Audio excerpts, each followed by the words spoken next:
முருகாசரணம். அனைவருக்கும் வணக்கங்க. முருகப்பெருமானை போற்றி அருணகிரிநாதர் பாடிய பாடல்களின் தொகுப்பு திருப்புகழ். அதற்கு இப்பெயர் வைக்கப்பட ஒரு காரணம் உண்டு. திரு என்றால் அழகு, ஐஸ்வர்யம். அழகனாகிய ஐஸ்வர்யம் தருகின்ற முருகனை புகழும் பாடல்களை கொண்டதால் திருப்புகழ் என்று பெயர் ஏற்பட்டது.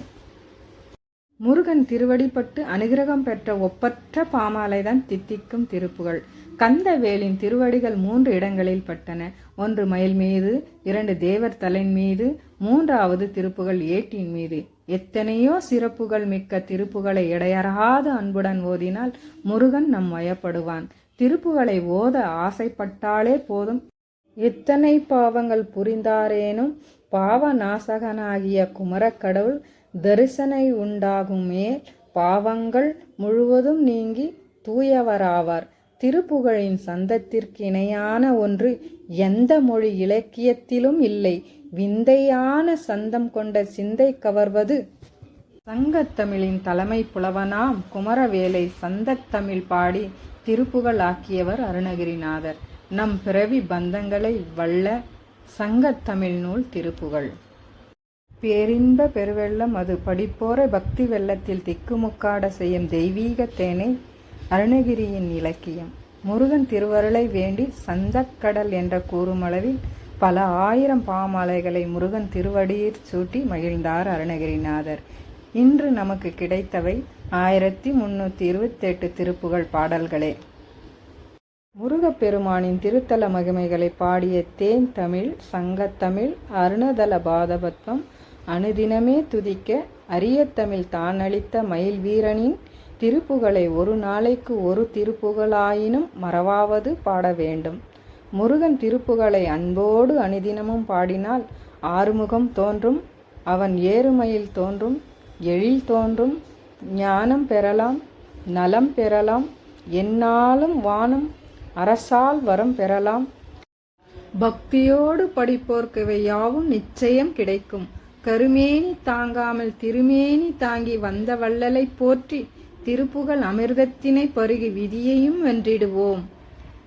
மும்மலங்களினின்றும் அகந்தையினின்றும் நம் மனதை கட்டுப்படுத்தி செயலையும் பேச்சையும் குறைத்து கந்த பெருமானை சிந்தையில் இருத்த பழகி கொண்டால் கந்த பெருமானே நமக்கு குருவாக இருப்பான்.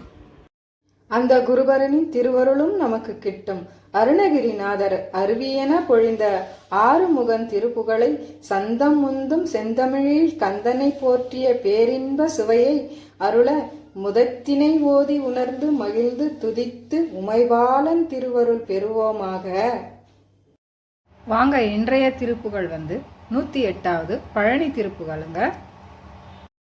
அரிசன வாடை சேர்வை குளித்து பலவித கோல சேலை உடுத்திட்டு அலர் குழல் ஓதி கோதி முடித்து சுருளோடே அமர் பொறுக்காதுக்கு ஓலை திருத்தி திருநுதல் நீவி பாலித பொட்டிட்டு அகில புழுகு ஆர சேரு தனதிட்டு அலர்வேலின் சுரத வினோத பார்வை மையிட்டு தருண கலார தோடை தரித்து தொழிலிடு தோளுக்கு ஏற வரிதிட்டு இளைஞர்மார் துறவினர் சோரச் சோர நகைத்து பொருள்கவர் மாதர்க்கு ஆசை அளித்தல் துயர் அறவே பொன்பாதம் எனக்கு தருவாயே. கிரி அலை வாரி சூர இரத்த புனரியின் மூழ்கி கூலி கழிக்க கிரணவை வேல் புத்தேளிர் பிழைக்க தொடுவோனே. கெருவித கோலவாரதனத்த குரமகள் பாத சேகர சொர்க்க கிளி தெய்வ யானைக்கே புய வெற்பை தருவோனே. பரிமள நீவத்தாரோடு வெற்றி தொடை புனைசேவல் கேதான துத்தி பணி அகழ் பீடத் தோகை மயில் பொன் பரியோனே. பனிமலர் ஓடை சேல் உகளித்து ககனம் அலாவி போய் வரும் வெற்றி பழனியில் வாழ்பொன் கோமல சக்தி பெருமாளே. பழனியில் வாழ்பொன் கோமல சக்தி பெருமாளே, பழனியில் வாழ்பொன் கோமல சக்தி பெருமாளே. இந்த பதிவு உங்களுக்கு பயனுள்ளதாக இருக்கும் என்று கருதுகிறேன். மீண்டும் அடுத்த பதிவில் சந்திக்கலாங்க. வணக்கங்க.